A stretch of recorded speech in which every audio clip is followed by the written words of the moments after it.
Boa tarde, então, a todos. Para quem não me conhece, meu nome é Priscila, eu sou doutoranda aqui do Programa de Lógica e Metafísica da UFRJ, onde vocês estão assistindo esse evento, né? A gente está no 4º seminário de Ética e Filosofia Política, já teve 3 seminários anteriores, eu estava na organização desses seminários, tentando fazer esse diálogo do Michel Foucault com o presente e também com outros pesquisadores.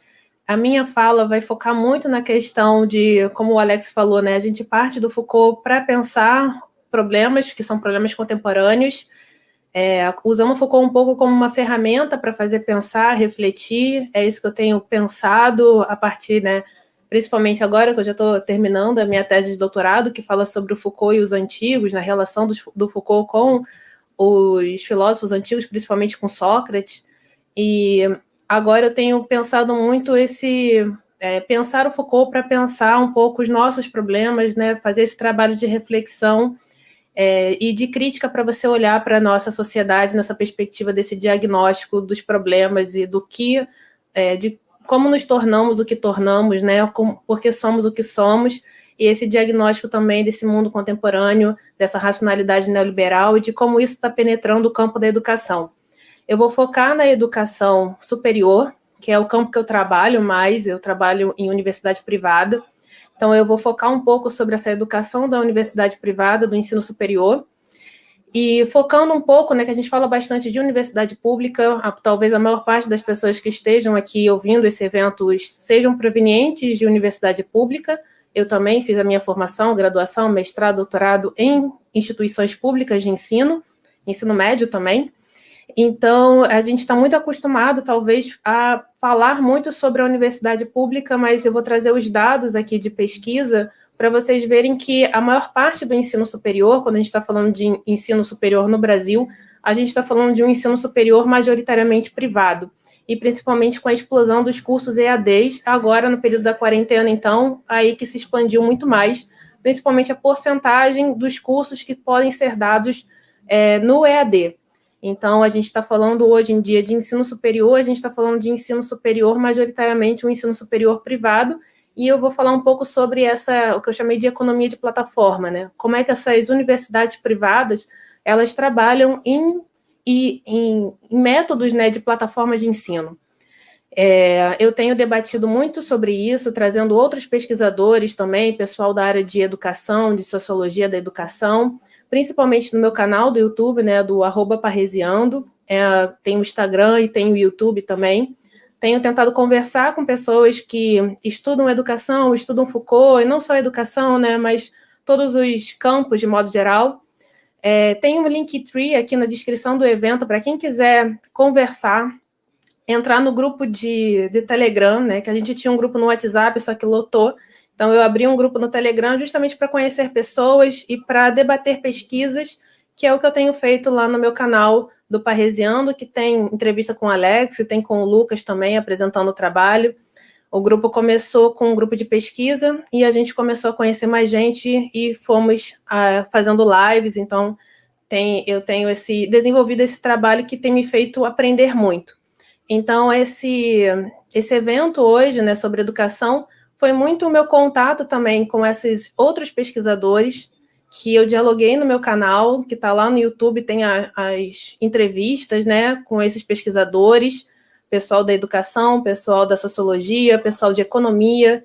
Eu tenho dialogado bastante com outras áreas, então acho que o Foucault ele mostra a importância da interdisciplinaridade. É importante a gente ser interdisciplinar para a gente poder pensar e refletir e sair um pouco dessa área somente da filosofia. É preciso a gente ir para outros lugares, e que isso só acrescenta, né, só enriquece a pesquisa.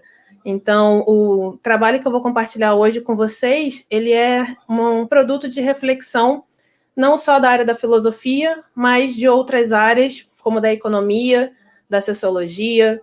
Então, é justamente uma reflexão que eu tenho feito a partir de vários lugares e de conversar também com vários pesquisadores.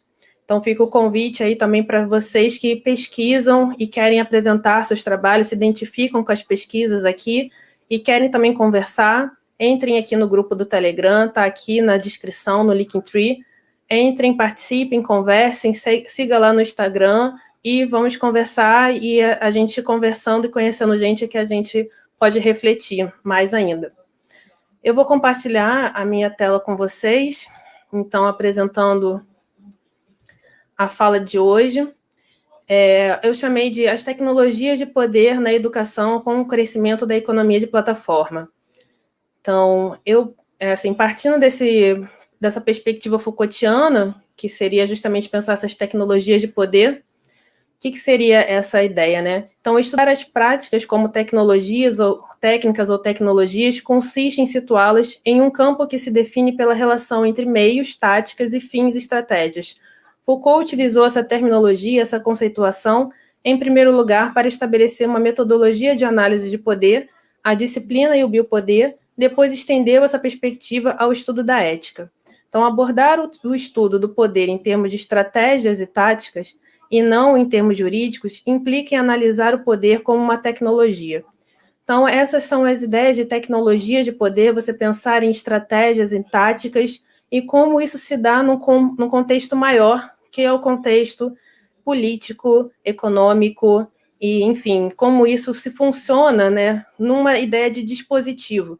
Então, um dispositivo como uma rede de elementos heterogêneos, que está tanto no discurso, quanto nas instituições, nas leis, formando subjetividade, formando sujeitos, e como esses dispositivos, que a gente vai ver, como eles operam dentro da educação, né, da formação desse sujeito que vai ser formado dentro de um ambiente educacional, quais são as finalidades dessa formação, quais são as estratégias, quais são as relações de força. E essa ideia, então, desse dispositivo como um emaranhado, ele não parte somente de um lugar, ele parte de vários lugares. É um conjunto multilinear composto de linhas de naturezas diversas, atuando sobre corpos, criando pensamentos e condutas. Então, o Deleuze chama como dispositivos são máquinas de fazer e fazer falar. Então, essa ideia de o capitalismo, ele não é forte porque reprime, né? Então, essa ideia do poder como criativo, não somente como repressivo, mas o capitalismo ele consegue ser muito forte porque ele cria subjetividades, ele cria sujeitos, ele cria redes de dominações diferenciadas, que são criativas também, que o próprio sujeito deseja. Então, essa é a dificuldade, talvez, a gente fazer uma crítica que vai mudar totalmente, porque é preciso mudar o próprio sujeito que se forma a partir dessas relações de poder, né, de saberes e poder. Então, essa é a grande dificuldade, e o Foucault se questiona muito sobre essa formação desse sujeito. Bom, a gente tem, trazendo aqui para vocês sobre a questão da educação, pensando na perspectiva Foucaultiana, esse livro do Christian Laval, que é A Escola Não é uma Empresa. E como hoje em dia, né, a gente pode pensar como a escola ela se transformou também num produto que é comercializado, e como essa educação ela é vendida em forma de produtos, e no final das contas as pessoas elas também viram um produto no meio desse sistema. E aí ele divide esse livro, né, em a produção de capital humano a serviço da empresa, a escola sob dogma do mercado, poder e gerenciamento na escola neoliberal. Então, a escola deve abandonar tudo que se pareça com uma acumulação de saberes supérfluos, pois o essencial repousa na capacidade do trabalhador de continuar a aprender o que lhe será útil profissionalmente. Então, é essa submissão da escola aos interesses do mercado, à vontade da empresa e à ideia de que você precisa formar trabalhadores úteis para o mercado de trabalho. E como isso despotencializa totalmente uma educação que seja uma formação de um sujeito crítico, de um sujeito que se coloca, então, como alguém preocupado não somente com a questão do mercado de trabalho, mas com alguém preocupado com a sociedade, com outras formas de relação e de crítica a essa sociedade. Então, por exemplo, eu acredito que a filosofia e as humanidades, de modo geral, elas têm essa perspectiva crítica, e essa perspectiva crítica que abre a abertura para uma possibilidade de mudança.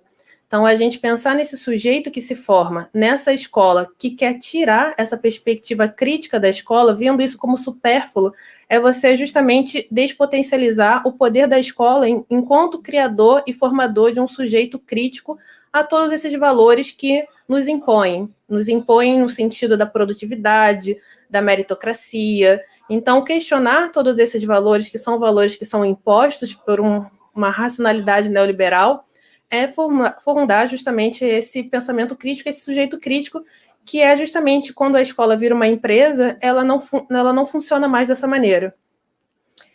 E aí a educação ela vira um mercado educativo, né? Existe, então, essa perspectiva de que há uma deficiência das administrações públicas e o direito dos pais de escolherem a escola para os seus filhos. E esse produto educacional, então, a escola e a ideia do conhecimento virar um produto a ser vendido, criado, então, uma apostila, essa ausência dos professores, muitas vezes esse afastamento, e o foco na formação no mercado de trabalho, a uniformização dos conteúdos, a padronização, a massificação.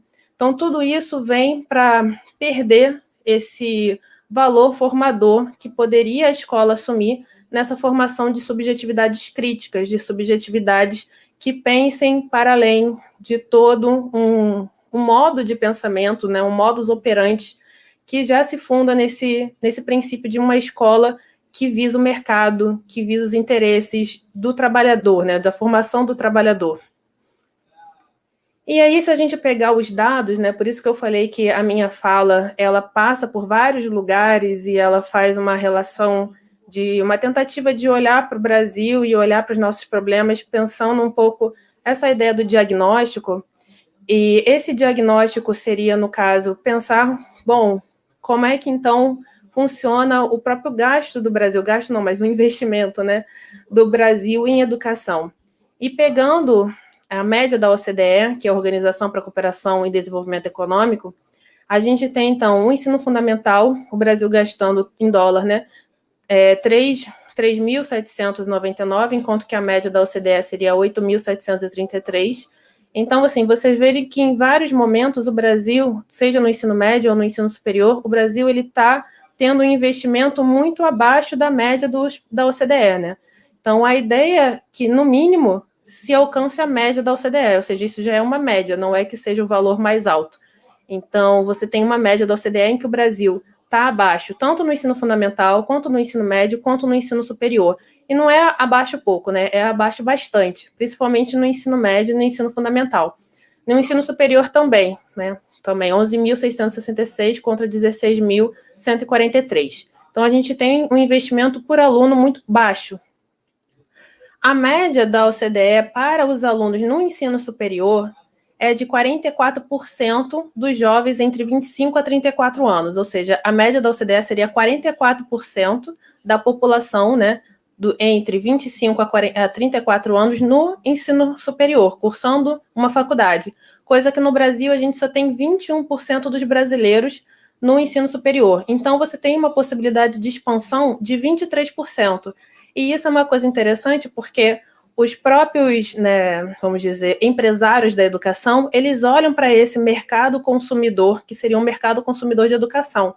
Então, você tem uma expansão de 23% de mercados consumidores em educação, ou seja, de brasileiros entre 25 a 34 anos que teriam a possibilidade de fazer um ensino superior, já que não fazem, já que não estão fora, que estão fora, né, desse ensino superior.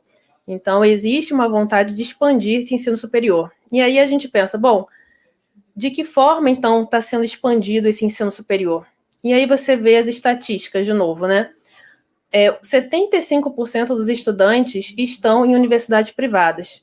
Então, a gente tem 75%, a maioria dos estudantes, nas universidades privadas.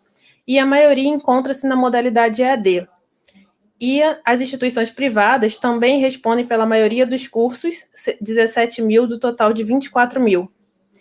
Das 2.252 instituições de ensino superior em funcionamento do país, 90% eram particulares e 10% públicas.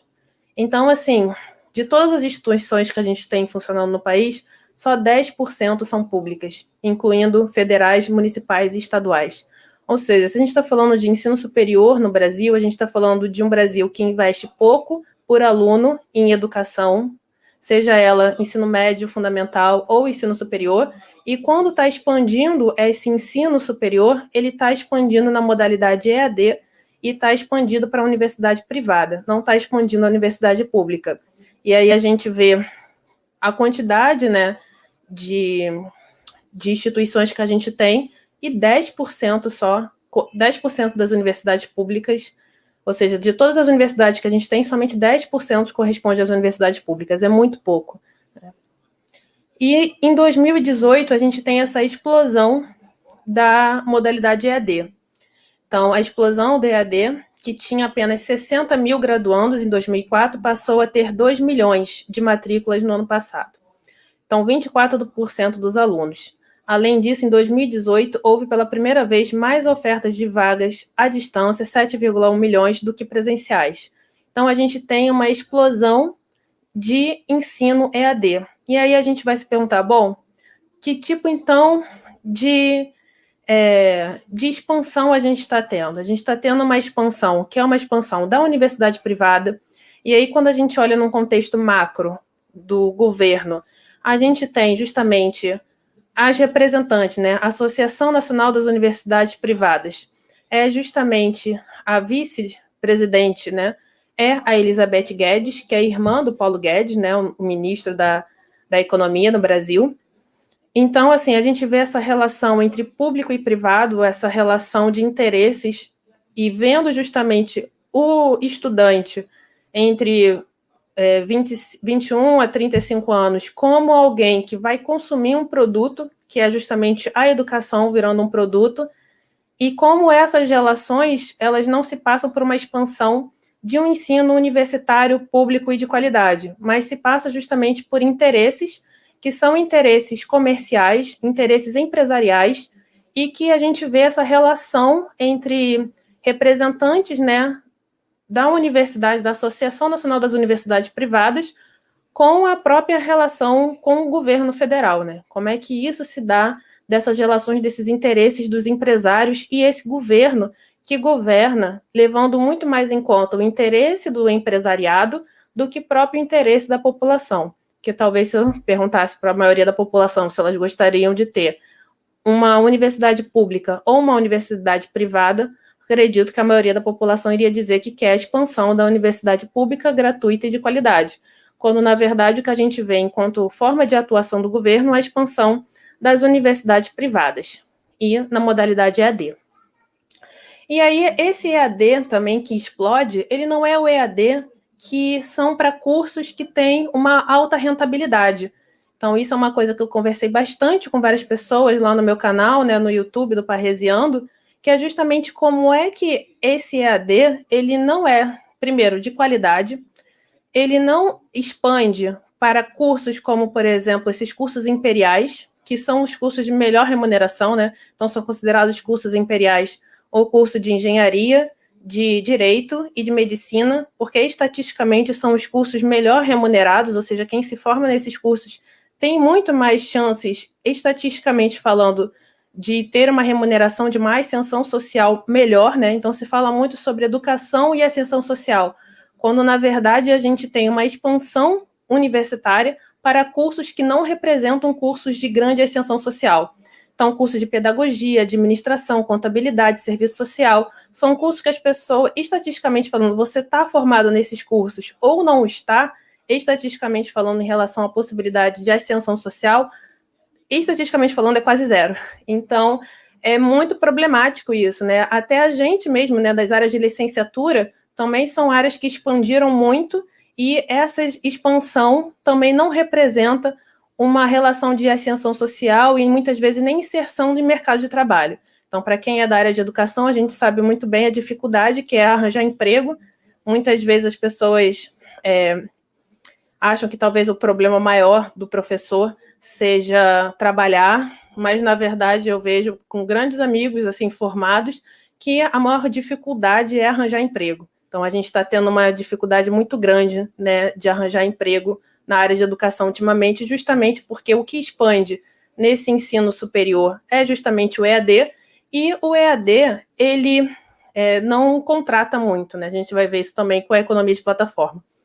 Bom, falando um pouco sobre ascensão social, muitas pessoas fazem essa relação entre educação e ascensão social nesse discurso da meritocracia, quando, na verdade, se a gente pegar as estatísticas de mobilidade social no Brasil, o Brasil é um dos piores lugares no mundo de mobilidade social. Então, esse relatório, né, que mostra, então, né, de acordo com o estudo, o elevador social está quebrado, como promover mobilidade social, seriam necessárias 9 gerações para que os descendentes de um brasileiro, entre os 10% mais pobres, atingissem o nível médio de rendimento do país. A estatística é a mesma para a África do Sul e só perde para a Colômbia, onde o período de ascensão levaria 11 gerações. Então, a população mais baixa do país, ela leva 9 gerações para chegar na classe média, né, da população. E isso a gente mostra, então, não é com o curso EAD que essa população ela ascende socialmente. Não é desse jeito, né? Enfim, o Brasil ele tem sérios problemas, que é um sério problema de desigualdade social, de mobilidade social, e como a educação ela não está inserida nesse campo de proporcionar essa relação entre mobilidade social e educação e ascensão.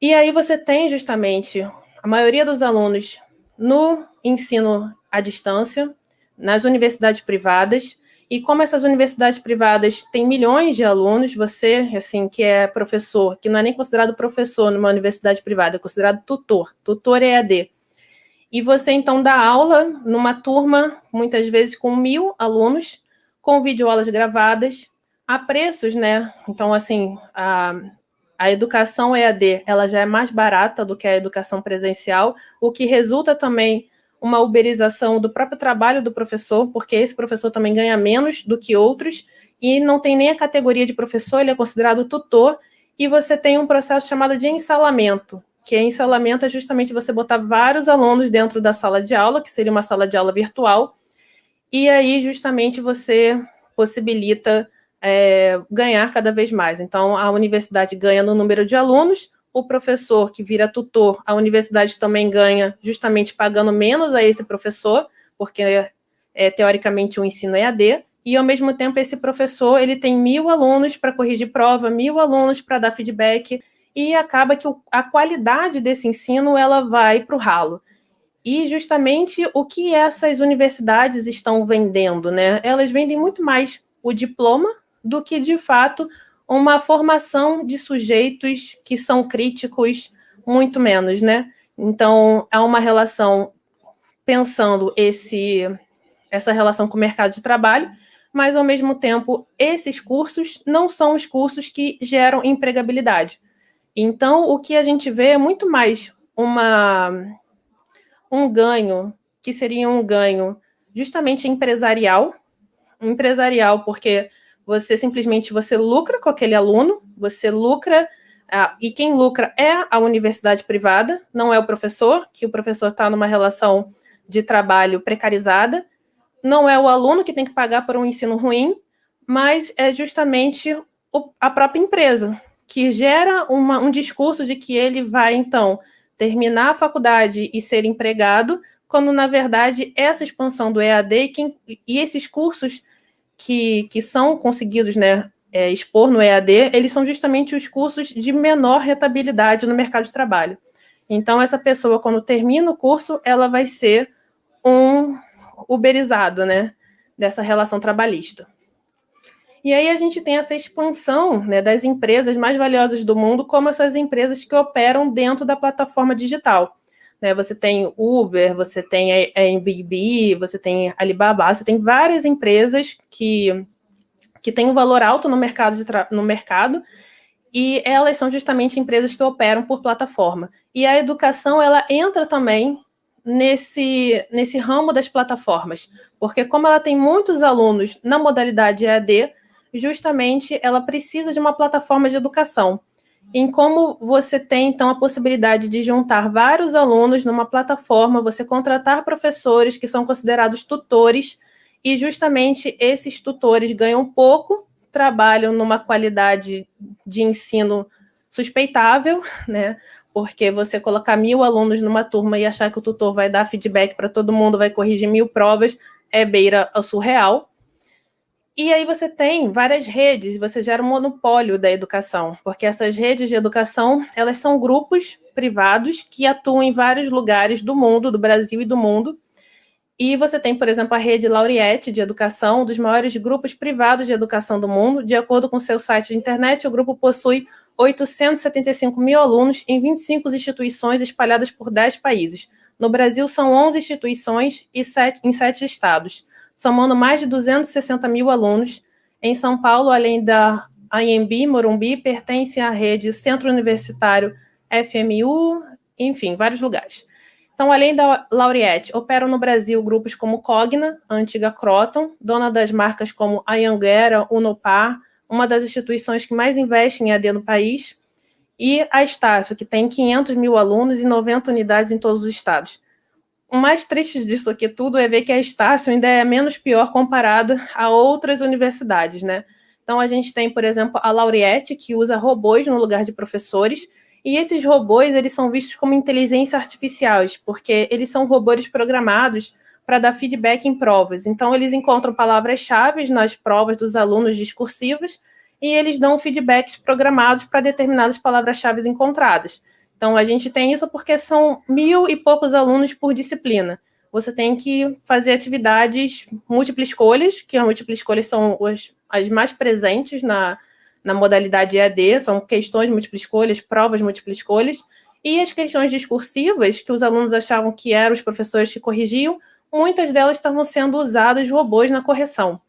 Então, a gente tem essa modalidade e como, então, a própria precarização do trabalho do professor e, ao mesmo tempo, quando a gente está falando de precarização do trabalho do professor, a gente está falando que o ensino ofertado também não é um ensino de melhor qualidade, justamente porque existe uma relação entre o professor e o aluno. Então, o que a gente tem que pensar é que tipo de educação a gente está querendo formar.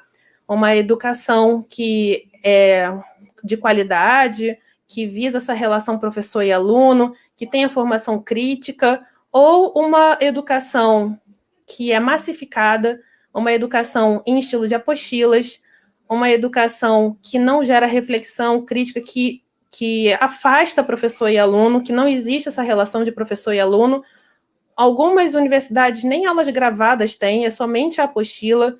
Então, assim, são vários problemas, né? Aqui são vários lugares que a Laureate trabalha em relação à universidade, né? São várias universidades privadas. E aí a gente está falando da uberização do ensino. Então, a tendência é que a remuneração caia cada vez mais. Então, quem é aí professor e atua nessa área, né, de professor que está fazendo mestrado, doutorado em universidade pública, quando for para a universidade privada, ou seja, quando for encarar o mercado de trabalho ele é cada vez mais precarizado. E cada vez mais é essa questão do ensalamento, colocar milhões de alunos em sala de aula, e justamente você, muitas vezes, está ganhando por aluno. Então, a Sumaré propõe carga horária de uma aula semanal e R$1 por aluno ensalado. Ou seja, se você tem 1.000 alunos, você vai ganhar R$1.000, R$1 por aluno. Enfim, são essas as situações que estão acontecendo no ensino superior, e eu acho que isso é muito importante da gente falar, problematizar, porque muita gente daqui que me procura para querer saber sobre mestrado, doutorado e quer ser professor, só que as pessoas muitas vezes sonham em ser professor universitário de uma universidade pública, gratuita, de qualidade, que tem pesquisa, quando, na verdade, a grande maioria quantitativa da universidade no Brasil é uma universidade privada, EAD, com 1.000 alunos em sala de aula, né, em cada disciplina, e você muitas vezes vai ganhar por aluno. Então, a tendência é que a remuneração caia cada vez mais. Atualmente, há instituições que pagam R$20 hora aula, não importando se o docente é especialista, mestre ou doutor. A média em São Paulo é na faixa de R$30, e raras são aquelas que pagam acima de 50. Então, essas são relatos de professores, e eu me coloco como alguém também que faz o mesmo relato, que é essa situação para quem trabalha nas universidades privadas EAD no Brasil. Então, é isso que a gente passa. E aí, essa ideia de economia de plataforma. Não seria, citando, né, o Júlio Lancetti, que é doutor em História Econômica da USP, não seria descabido considerar a economia de plataforma um dos determinantes maiores do atual crescimento econômico global, sendo o fenômeno responsável também por importantes mutações na paisagem geopolítica. A economia de plataforma, para efeito desse estudo, deverá ser compreendida como um circuito contemporâneo integrado à revolução informacional, onde as relações financeiras de consumo de trabalho com ou sem fins lucrativos são travadas, em tempo real e em dimensões locais mundiais, entre os prestadores de serviços, de ativos e produtos e os usuários de serviços e produtos, com a intermediação de corporações e empresas internacionais justapostas digitalmente através das plataformas digitais. Ou seja, o que isso quer dizer? Existe justamente a empresa, que é justamente a empresa que o aluno vai procurar o serviço de educação, e quando ele for apresentado a esse serviço de educação, ele vai ser por meio das plataformas. Então, existem as empresas que vão criar essas plataformas, que criam essas plataformas de educação, e os alunos, eles são, então, aqueles que consomem aqueles produtos ofertados dentro da plataforma de educação. Os professores são aqueles que trabalham por meio da plataforma de educação.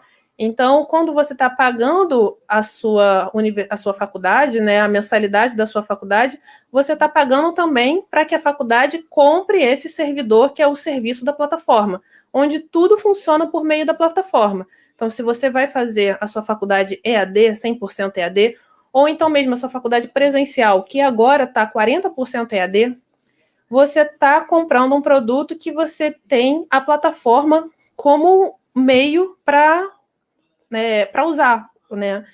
Então, você tem essa relação entre serviços de ativos e esses usuários por meio da plataforma.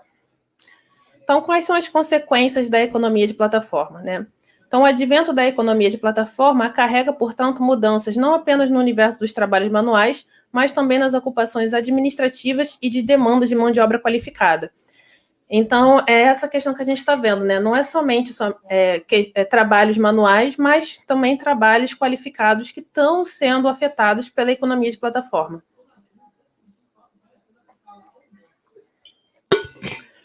Então, dentro dessa premissa, o fenômeno da uberização precisa ser entendido no bojo de uma mutação ampliada que as novas ferramentas tecnológicas estão engendrando no mercado de trabalho, aí incluindo ocupações tradicionais vinculadas às classes médias, mais do que um fenômeno isolado a este ou aquele segmento econômico. Portanto, lida-se aqui com um processo capaz de abalar o equilíbrio e a reprodução social como um todo. Ou seja, a economia de plataforma e esse fenômeno da plataforma, ele está entrando em vários segmentos. Não é um ou outro segmento, é praticamente em vários segmentos que estão se transformando a partir dessa premissa da plataforma. E aí você tem aqui um estudo, né, que fala sobre a questão da automatização. E aí a educação, aqui em verde, a educação, ela estava sendo considerada com 33% de possibilidade de automatização, seria uma baixa automatização. E, assim, mesmo nesse estudo, né, que é um estudo de 2014, ele fala que cerca de metade dos empregos do mundo correm risco igual ou superior a 75% de serem automatizados. Então, a gente está vendo a possibilidade até da própria profissão, né, do professor, com essas inteligências artificiais, e justamente de ser automatizado.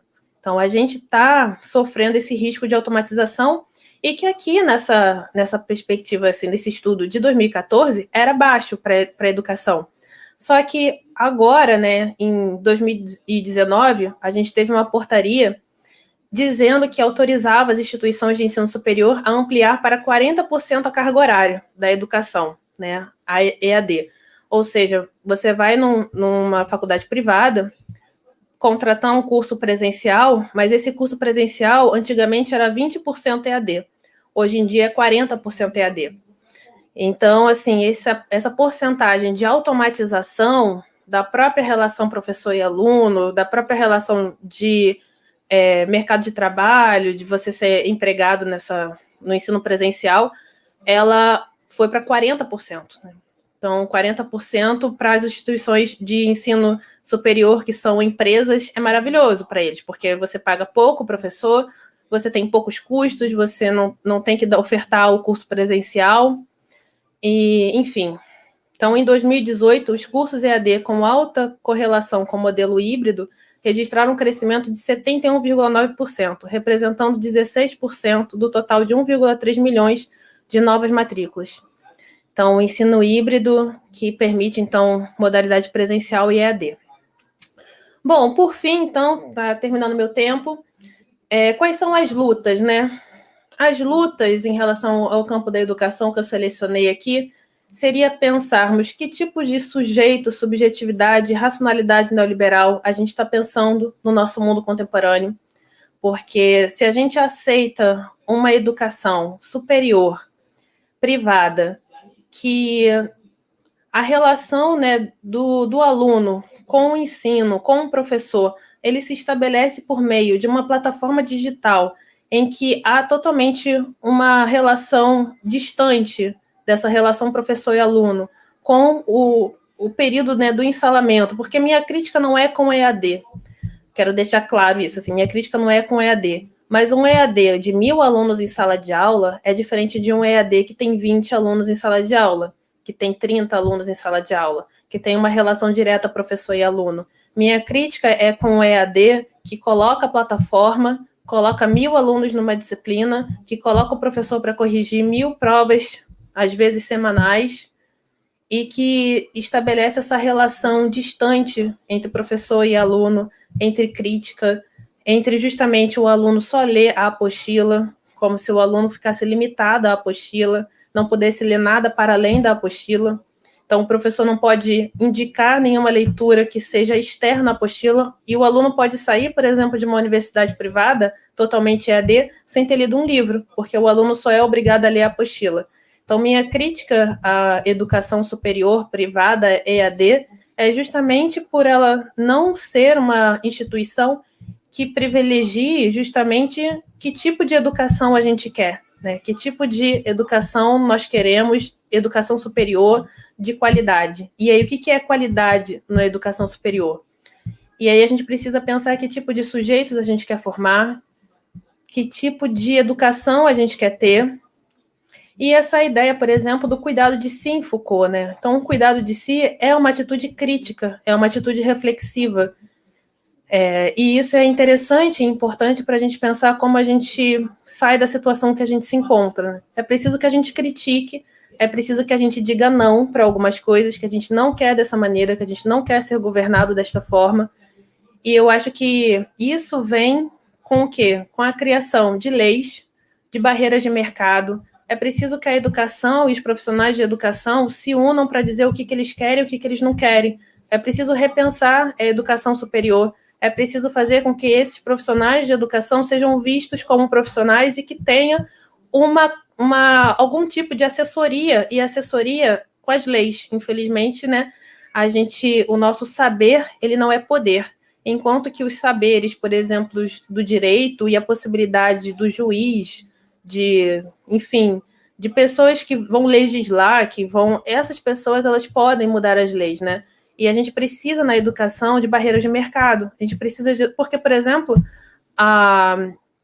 o pessoal da medicina, quando foi para telemedicina, teve uma regulamentação da telemedicina. Por que a educação, quando foi para o EAD, não teve uma regulamentação na educação para dizer o que pode, o que não pode, como pode ser feito, como não pode ser feito? Então, esses são os problemas que a gente precisa enfrentar e precisa enfrentar unindo os profissionais de educação, dizendo como a gente quer que a educação superior seja realizada, porque só assim a gente consegue lutar por alguma coisa melhor, né, nesse campo da educação, que é um campo tão difícil, justamente porque a gente não tem barreira de mercado nenhum, a gente não tem leis que protejam a gente de nada. E aí é ruim tanto para o professor que trabalha, quanto para o aluno, né? Então, é uma relação de trocas, né, nesse sentido que, se um lado está precarizado, o outro lado também vai estar precarizado. Bom, então vou deixar o convite para vocês irem lá no canal, assistirem as lives que é sobre educação, que eu fiz com o pessoal de educação, de economia. Eu tenho refletido bastante sobre essas questões. Siga lá no Instagram, tem página e grupo no Facebook também, Parresiando. Tem um grupo do Telegram para quem quiser falar, quem quiser, quem tem pesquisa também, queira participar, queira expor a sua pesquisa, debater. Então, é isso, gente. Obrigada.